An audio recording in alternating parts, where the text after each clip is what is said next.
Para hadirin ingkang rawuh, Bapak Ibu, mari kita buka pengajian kita kali ini dengan bacaan basmalah.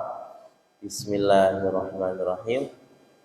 Alhamdulillah, segala puji bagi Allah, wa bihi nasta'inu ala umuri dunya waddin. Wassalatu wassalamu ala Rasulillah wa ala alihi wa ashabihi wa man tabi'ahu bi ihsanin ila yaumil amma ba'du. Ibu, bapak-bapak ingkang rawuh, alhamdulillah kula berterima kasih kali panjenengan saged rawuh ten mriki ten Masjid Darul Iman. Ini merupakan kenikmatan. Wa ma bikum min nikmatin faminallah. Apa saja nikmat yang kita peroleh niku datangnya dari Allah. Bukan lantaran kula, lantaran panjenengan, akan tetapi minallah. Panjenengan hadir ten mriki itu merupakan bagian daripada syiar, sehingga muallimin khair, Allah akan memberikan ampunan, Allah akan memberikan kemuliaan bagi orang yang mengajarkan kebaikan. Yang termasuk panjenengan ten mriki bagian dari syiar. Panjenengan datang di masjid kemudian melanjutkan dengan pengajian, itu merupakan bagian syiar. Jamaah ingkang kula muliakan karena Allah, qalilun tuaddi syukruhu khairan min katsirin la tutiquhu. Kenikmatan yang sedikit, akan tetapi kenikmatan tersebut dapat mengantarkan rasa syukur kita kepada Allah itu lebih baik daripada kenikmatan yang banyak tapi tidak ada syukurnya. Wa ma qalla wa kafa khairun. Apa yang sedikit akan tetapi kita syukuri itu lebih baik daripada nopo, daripada min katsura wa alha, daripada nikmat yang banyak akan tetapi nikmat yang banyak tersebut melalaikan kita dari mendekatkan diri kepada Allah. Nabi SAW pernah ngendika, la ba'sa bil ghina liman ittaqa. Tidak mengapa panjenengan kepingin sugih, pingin kaya raya, tidak mengapa, asalkan panjenengan bertakwa. Konsepnya tabib orang Tionghoa, ketika sehat niku dimulai dari makan yang enak. Panjenengan makan enak niku sehat. Kemudian panjenengan istirahatnya enak, tidurnya nyaman, itu sudah termasuk nikmat. Kemudian perasaan panjenengan tenang, hadir ten mriki insyaallah dapat fadilah, ketenangan akan meliputi kita. La ba'sa bil ghina liman ittaqa wasihatu khairun liman ittaqa. Akan tetapi kesehatan itu lebih baik daripada sekedar kekayaan. Watibun nafsin khairun minal ghina. Dan sehatnya jiwa, bersihnya hati dari kotoran-kotoran hati itu lebih baik daripada kekayaan. Sama ingkang kula muliakan karena Allah Subhanahu wa taala, kita akan mengkaji dari kajian HPT bab yang kedua, bab yang kedua terkait keluarga sakinah. Saya tidak bawa kitabnya, tadi ketinggalan. Alhamdulillah sudah saya ringkas menuju keluarga sakinah antara teori dan praktek. Keluarga sakinah niku napa? Niku harus diwujudkan antara teori dan praktek. Disebutkan pertama pengertian keluarga sakinah. Pengertian keluarga sakinah dapat didefinisikan perkawinan yang sah, tercatat di kantor KUA, yang dilandasi rasa saling menyayangi dan menghargai, menghadirkan suasana kedamaian dan kebahagiaan hidup di dunia dan di akhirat. Niku pengertian keluarga sakinah. Sehingga jamaah di HPT Himpunan Tarjih niku pernikahan secara sirih, kawin sirih niku diharamkan berdasarkan pengertian ini. Sakana yaskunu sakinatun, di dalam bahasa Arab niku sakana yaskunu, setiap kalimat yang diawali dengan sin, kaf, nun itu menunjukkan ketenangan. Oleh karena itu, adik-adik ten mriki ketika sudah belajar bahasa Arab, wonten kalimat sikinun. Sikin artinya apa, Mas? Sikin. Ngertos napa mboten? Tahu enggak? Sikin itu artinya peso. Sehingga ketika sikin ini disembelihkan ke binatang, maka binatangnya akan tenang. Begitu pula rumah tangga yang harmonis. Semakin harmonis rumah tangga, pasti rumah tangga tersebut dipenuhi dengan ketenangan. Rumah tangga dipenuhi dengan kedamaian, dipenuhi dengan rasa saling menghormati. Kemudian bisa diambil juga dari sakana yaskunu. Ketika rumah tangga ini tenang, rumah tangga tersebut diibaratkan seperti peso. Ketika peso semakin tajam, maka peso tersebut tidak akan menyakiti hewan sembelihan tersebut. Oleh karena itu, rumah tangga yang harmonis, yang tenang adalah rumah tangga yang di dalamnya tidak diisi dengan percekcokan. Di dalamnya tidak diisi dengan saling melukai antara pasangan suami istri. Kita lihat berikutnya. Pimpinan Pusat Muhammadiyah menjelaskan dalam membangun keluarga sakinah perlu dilandaskan pada 5 asas. Perlu dilandaskan pada 5 asas. Karena para hadirin ingkang kula muliakan karo Allah, faktor terwujudnya 5 asas ini karena kebanyakan rumah tangga yang ada di era-era zaman sekarang ini banyak terjadi perceraian. Banyak terjadi perceraian. Lah oleh karena itu perlunya kita menjelaskan apa sih asas keluarga sakinah. Ma'asyarah bil ma'ruf, pergaulan dengan yang baik ma'ruf, bergaul dengan cara yang baik ma'ruf. Keberadaan rumah tangga sakinah memancarkan kemanfaatan untuk diri, keluarga, masyarakat dan bangsa. Itu panjenengan pahami, tidak setiap rumah tangga yang kita jalani itu berasaskan 5 ini. Mu'asyarah bil ma'ruf.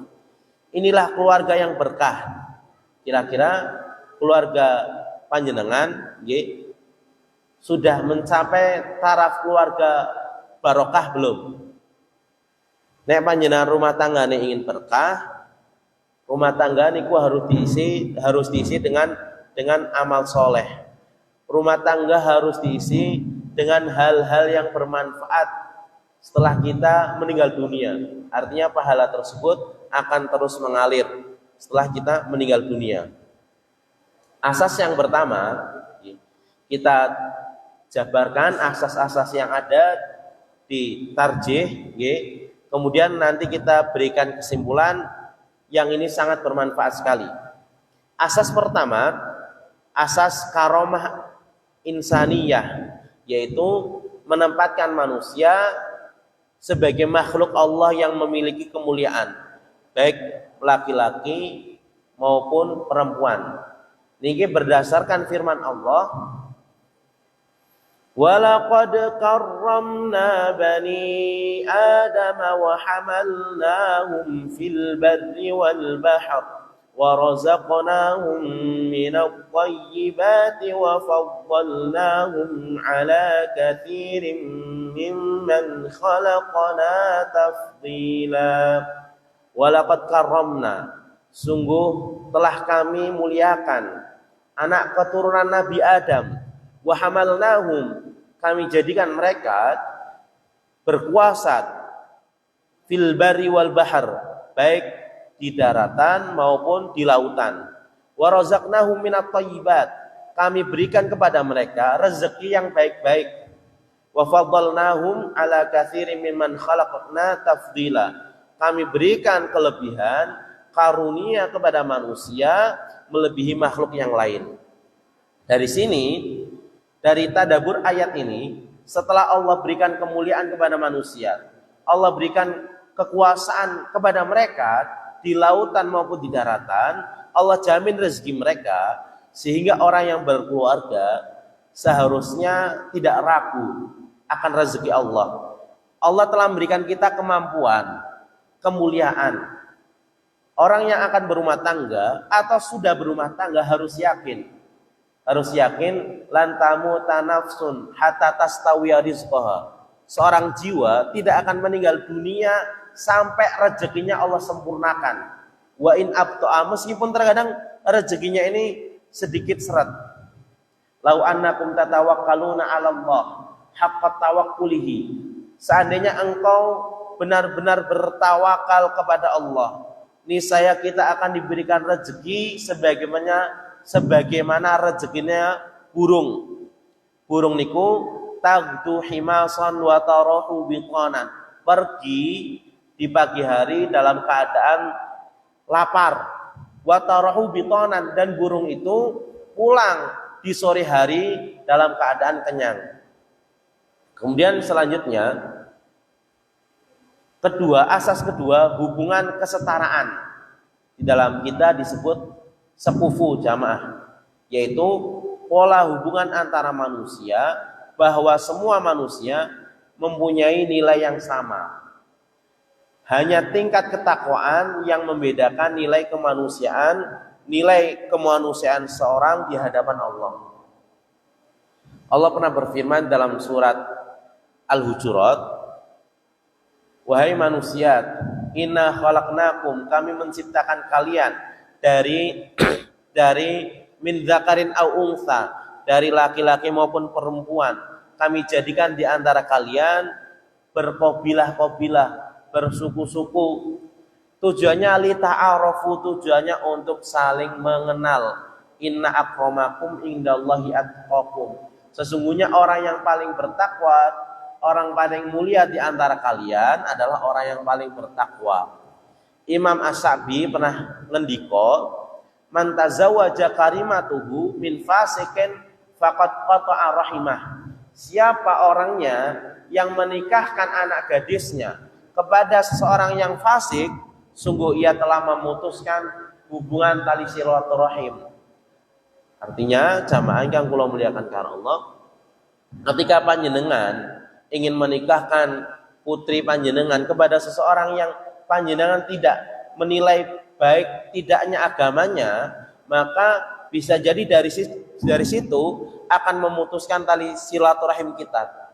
Nah sekarang bapak atau ibu mertua, calon mertua langka ketika ingin mencari calon menantu, calon pasangan bagi anaknya, gadah putri, gadah anak gadis, pasti akan ditanya, panjenengan ngastoni teng pundi, dari keluarga mana. Ketika sudah jelas, kelihatannya betul-betul tercukupi materinya, pasti akan diproses. Tapi ketika tidak melihat dari ketakwaan, sholatnya, kemudian ngajinya bagaimana, latar belakang pendidikan Al-Qur'annya tidak ada atau tidak, agamanya pripun, itu jarang yang ditanyakan akan hal itu. Nah, itulah yang perlu kita perhatikan. Setelah pertama kita meyakini bahwa rumah tangga ini sebuah ibadah yang akan mendatangkan kebaikan, kita juga harus meyakini asas hubungan kesetaraan. Kemudian yang ketiga, asas keadilan. Hal ini didasari pada firman Allah, innallaha ya'murukum bil adli wal ihsan wa ita'i dzil qurba wa yanha 'anil fahsya'i wal munkar wal baghi ya'idukum la'allakum tadhakkarun. Sesungguhnya Allah memerintahkan kepada kita untuk berbuat adil. Berbuat adil ketika panjenengan sudah berkeluarga, jangan sekali-kali panjenengan menelantarkan pendidikan agama bagi anak dan cucu kita. Itu sebuah keadilan yang utama. Wal ihsan, perbuatan kebaikan. Wa ita'idil qurba, berbuat baik kepada keluarga dan mencegah mereka dari perbuatan yang keji dan mungkar. Wal bagi, perbuatan zalim. Ya'idukum la'allakum tadakkarun. Hal demikian diperingatkan agar kalian selalu berada di atas bimbingan Allah. Kemudian yang keempat dan kelima, ini yang terakhir. Keempat, asas mawaddah warahmah, kasih sayang. Kedua kata ini merupakan perekat makna sakinah mawaddah warahmah. Allah menggambarkan pernikahan itu lantaran pakaian. Allah berfirman dalam surat Al-Baqarah ayat 102 mungkin. Allah mengatakan, hunna libasul lakum wa antum libasul lahun. Hunna, para istri itu sebagai pakaian bagi suaminya, dan suami pula sebagai pakaian bagi istrinya. Makna pakaian, kata para ulama, pakaian itu maknanya yang pertama saling menutupi kekurangan satu sama lain. Allah pernah mengatakan di ayat yang lain, ya bani Adam qad anzalna ilaikum libasan yuwari sawatikum warisha walibasut taqwa dzalika khair dzalika min ayatillahi la'allahum yadhakkarun. Wahai anak Adam, anak keturunan Nabi Adam, qad anzalna, sesungguhnya kami telah menurunkan kepada kalian libasan, sebuah pakaian, yuwari sawatikum warishat, yang pakaian tersebut tujuannya untuk menutupi tubuhmu, untuk memberikan kehangatan bagimu. Walibasut taqwa dzalika khair, akan tetapi pakaian ketakwaan itulah yang paling baik. Nah, pakaian ketakwaan dalam rumah tangga ini adalah asasnya mawaddah warahmah. Allah menurunkan rahmat. Allah memiliki 100 rahmat. Dan Allah turunkan rahmatnya satu ke dunia, sehingga kula panjenengan saged saling menghormati, panjenengan sama anak istri saged memberikan nafkah, memberikan curahan kasih sayangnya, itu lantaran satu rahmat Allah yang Allah turunkan.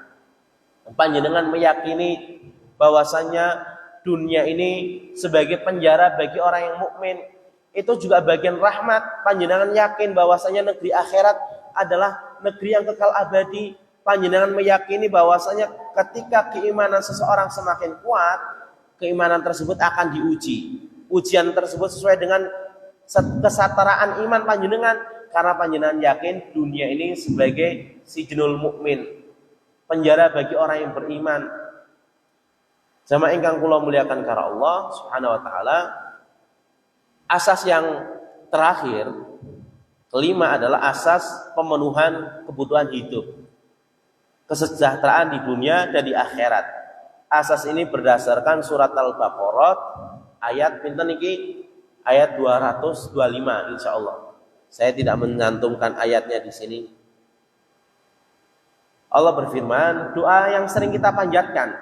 Sebelumnya Allah mengatakan wa minhum man yaqulu Rabbana atina wa ma lahum fil akhirati min khalaq.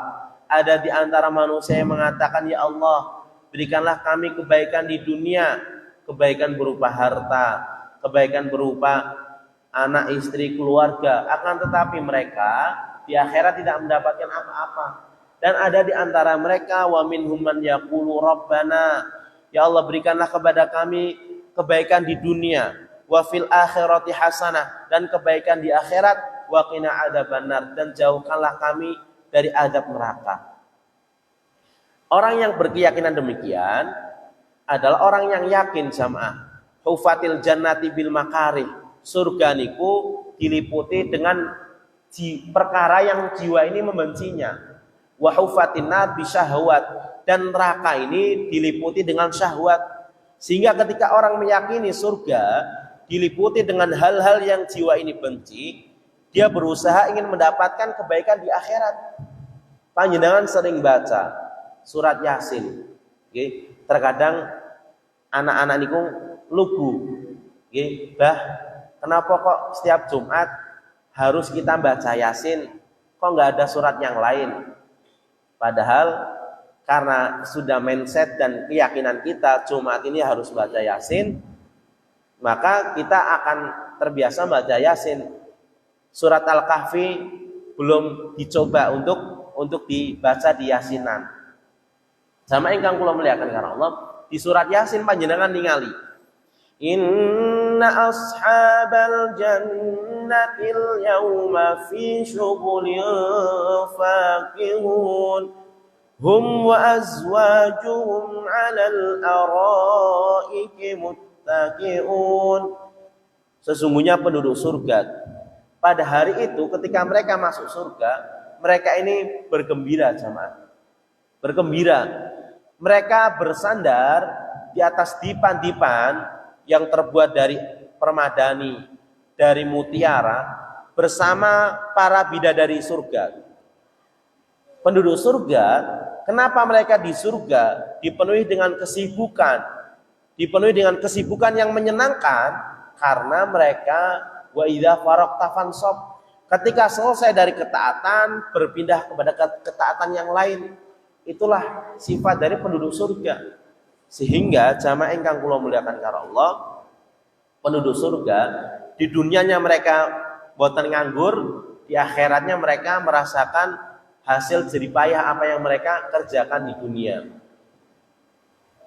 Kemudian sedikit penambahan, kebutuhan manusia niku meliputi ketauhidan. Kebutuhan primer mereka yaitu keyakinan mereka kepada Allah terkait ubudiyah ibadahnya. Yang kedua, kekhalifahan mereka, yaitu mereka ini dijadikan khalifah di muka bumi ini. Kebutuhan jasadiyah yang terkait dengan makan dan minum, dan kebutuhan berpikir. Kebutuhan-kebutuhan tersebut merupakan dorongan secara natural pada manusia untuk mencapai kelestarian dan kesejahteraan hidup di dunia dan di akhirat. Dan ini 5 pilar keluarga sakinah. Unsur-unsur pembentukan keluarga sakinah. Nah, niki ya kita langsung masuk ke sini jamaah. Teori benar dan praktek harus konsisten. Panjenengan sampun ngaji ten mriki, nggih. Niku kan teori dan prakteknya harus juga diisi. Prakteknya juga harus tetap dipraktekkan. Rumah tangga yang pertama, rumah tangga itu harus dilandasi oleh ilmu. Nggih. Rumah tangga harus dilandasi oleh ilmu. Sehingga dari ilmu niku memunculkan kedamaian, ketenangan, mawaddah warahmah itu dicapai harus didasari ilmu. Sehingga Imam Bukhari pernah membuat bab al-ilmu qabla qauli wal amal. Berilmu terlebih dahulu sebelum berkata dan berbuat. Panjenengan harus belajar tentang hak dan kewajiban. Ilmu yang didapatkan dari pengajian, ilmu yang didapatkan dari membaca buku selain dari pengajian, itu harus dikonsultasikan. Panjenengan baca tarjih misalnya, panjenengan baca artikel, niku harus dikonsultasikan. Nggih, jangan sampai ketika kita ada problematika hidup itu dipasang di status, nggih. Paling penak maido. Bojone statuse kados niku. Lanange yo gawe status. Lanange gawe status meneng. Itu enggak ada habis-habisnya jamaah. Panjenengan dapat ilmu di pengajian, dapat ilmu dengan membaca. Niku harus dikonsultasikan kepada ahlinya. Nggih, tidak malah kita buka keadaan rumah tangga kita di status WA. Status niku ada sebuah penelitian, status yang ada di WA, yang ada di Instagram, di Twitter, itu mencerminkan pola pikir seseorang. Mencerminkan pola pikir seseorang. Ketika seseorang sering status hal-hal yang menunjukkan ketidakbaikan, pasti tidak jauh beda apa yang dipikirkan. Jamaah ingkang kula muliakan karo Allah Subhanahu wa taala, itu poin pertama, nggih, panjenengan pahami rumah tangga niku harus berlandaskan ilmu. Sudah dapat ilmu, konsultasikan dengan istri. Panjenengan termiki ngaji, nggih. Termiki ngaji. Kemudian ketika pulang ke rumah, idealnya panjenengan mengajak keluarga, anak istri ke masjid. Akan tetapi terkadang boten saged karena memang keadaan. Sepulangnya panjenengan di rumah, tanya tadi, nggih, tanya ngajinya nopo, dari pengajian itu apa yang harus kita perbaiki. Nggih, dan itu bukan hanya sekedar teori. Jamaah ingkang kula muliakan karo Allah Subhanahu wa taala, panjenengan tanya kepada istri, "Bu, nggih, mau niku ustaz nyampaikan nopo?" Nggih, nyampaikan bab ini, bab itu. Berarti kudune niku kita sebagai suami atau saya sebagai suami niku kekurangannya nopo. Kemudian istri juga demikian minta masukan kepada suaminya. Nah, disitulah apa yang harus kita saling perbaiki. Apakah jamaah ingkang kula muliakan karo Allah, setelah kita mendapatkan ilmu menjadi jaminan keluarga kita tidak ada masalah? Kira-kira benar atau tidak? Jamaah ingkang kula muliakan karo Allah, betul. Tidak setiap keluarga yang dia berilmu atau mengetahui ilmunya sebagai jaminan akan keluar masalah darinya. Tapi dengan ilmu, minimal masalah tersebut dapat terminimalisir, dapat terkecilkan. Semakin konsisten suami istri, belajar agama, maka potensi masalah itu akan berkurang. Semakin jauh suami istri dari agama, maka permasalahan pun akan semakin kompleks. Berkurang tidaknya terbebaskan masalah rumah tangga ini dari problem itu mustahil jamaah. Lihatlah rumah tangga Nabi Shallallahu Alaihi Wasallam. Lihatlah rumah tangga Nabi. Nabi pernah berapa bulan, 2 bulan kurang lebih, rumah beliau tidak kemebul. Bahasa kita orang masak. Kenapa? Karena memang tidak ada uang yang buat masak, tidak ada kegiatan, tidak ada gandum, tidak ada masakan yang kita gunakan untuk memasak. Sehingga pada waktu itu Nabi hanya mengonsumsi kurma dan air putih. Jamaah ingkang kula muliakan kalau Allah, kalau terjadi masalah, kita punya panduan. Kita bisa menyelesaikannya dengan ilmu. Nih, saya bawakan hadis. Aisyah pernah mengisahkan Rasulullah SAW bertanya kepadaku suatu hari, "Wahai Aisyah, hal indaka syai'? Apakah engkau memiliki sesuatu yang harus aku makan pada hari ini?" Maka Aisyah menjawab, "Wahai Rasulullah, kita tidak memiliki sesuatu apapun untuk dimakan. Idzan fa ini shaim. Kalau begitu saya ingin berpuasa." Itu problematika Nabi ketika beliau kekurangan ekonomi. Beliau manusia termulia tapi hidupnya tidak dawamul hal minal muhal. Lurusnya, ajeknya kondisi seseorang terus diberikan nikmat itu sebuah kemustahilan. Itu kondisi Nabi jamaah. Lah, berarti panjenengan pripun? Nek panjenengan biasa diladeni, kemudian biasa opo-opo dijugukin. Terkadang orang yang sudah pensiun itu karena penyakit stres jamaah. Karena apa? Karena sudah pensiun belas dia tidak memiliki kegiatan apa-apa. Nah, ketika kita biasa qanaah, kita biasa menyikapi problematika kehidupan kita, tidak adanya makanan, kemudian kita bersabar, maka rumah tangga kita akan harmonis karena nopo didasari dengan ilmu. Poin yang kedua, harus saling menghargai, harus menghargai pasangan. Rumah tangga yang ideal niku dibangun di atas penghargaan, dibangun di atas kepedulian terhadap pasangan.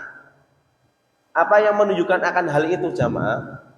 Allah berfirman dalam surat Al-Baqarah, walahunna mithlul ladzi 'alaihinna bil ma'ruf walirrijali 'alaihinna darajah. Bagi istri-istrimu itu hak sebagaimana bagi istri-istrimu hunna mithlul ladzi 'alaihinna bil ma'ruf. Ada haknya harus engkau tunaikan dengan baik. Begitu pula bagi seorang suami ada hak yang harus engkau tunaikan. Sama ingkang kula muliakan karena Allah Subhanahu wa taala. Maka terkadang rumah tangga ini karena kita tidak saling introspeksi diri, terkadang ada sebuah kejadian jamaah yang menjadikan hak dan kewajiban ini tidak tertunaikan. Dan panjenengan perlu mengetahui, hak kewajiban pasangan suami istri niku tidak selalu bersifat materi, tidak selalu bersifat harta. Terkadang juga bersifat selain harta, non materi. Panjenengan memberikan perhatian, panjenengan berkomunikasi dengan baik, panjenengan memberikan senyum, tegur sapa, perkataan yang menyejukkan hati, itu sebuah hak yang harus kita tunaikan kepada pasangan kita. Nah, jamaah ingkang kula muliakan karena Allah, terkadang ada yang menghilangkan apa? Menghilangkan rasa saling menghargai antara suami istri. Apa? Yaitu terkadang kita ketika sedang berbicara kepada pasangan kita bersifat dingin. Apa yang menjadikan dingin? Gadget kita, HP kita. HP itu yang menjadikan momen yang tadinya hangat itu akan menjadi dingin. Obrolannya tidak lagi hangat. Jamaah ingkang kula muliakan karena Allah, saya bawakan hadis yang sahih. Rasulullah pernah bersabda dari sahabat Ibnu Abbas, anna Nabiyya sallallahu alaihi wasallam ittakhadha khataman falabisahu. Nabi niku dibuatkan cincin dan beliau memakainya. Cincin tersebut tujuannya untuk menyentempel, karena beliau mungkin tidak bisa tanda tangan untuk setempel jamaah. Tulisannya Muhammadur Rasulullah. Qala, akan tetapi ketika beliau pakai cincin ini, syaghalani hadza ankum. Ketika Nabi memakai cincin, beliau tidak bisa fokus untuk berinteraksi dengan para sahabatnya. Beliau mengatakan, mungzul yaum, sejak saya memakai cincin, ilahi nadhrah wa ilaikum nadhrah. Nadhrah itu melihat. Aku melihat cincin yang aku pakai dan aku melihat kalian wahai para sahabatku. Kemudian tsumma rama bihi. Karena beliau tidak fokus berinteraksi dengan sahabatnya lantaran memakai cincin. Terkadang ketika diajak ngomong, ketika beliau mungkin lagi memberikan khutbah, beliau lihat lagi cincinnya, beliau lihat lagi sahabatnya, beliau lihat cincinnya, beliau lihat sahabatnya, nggak fokus beliau. Kemudian tsumma rama bihi, kemudian cincinnya ini beliau tinggalkan, beliau tidak memakainya. Faedah dari hadis ini, jamaah ingkang kula muliakan karena Allah, ada waktu-waktu, saat-saat yang harus kita fokuskan dengan keluarga kita.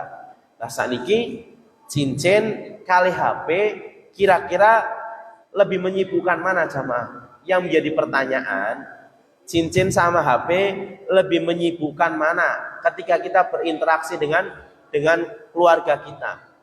Kalau jam tangan, arloji, cincin mungkin panjenengan 1 minggu, 2 minggu, sebulan lah terkadang serap betah, terkadang nggak terlalu menjadikan kita lalai. Tapi HP ini yang tadinya rumah tangga hangat, fokus berinteraksi, kemudian dengan HP ini maka tidak saling tegur sapa.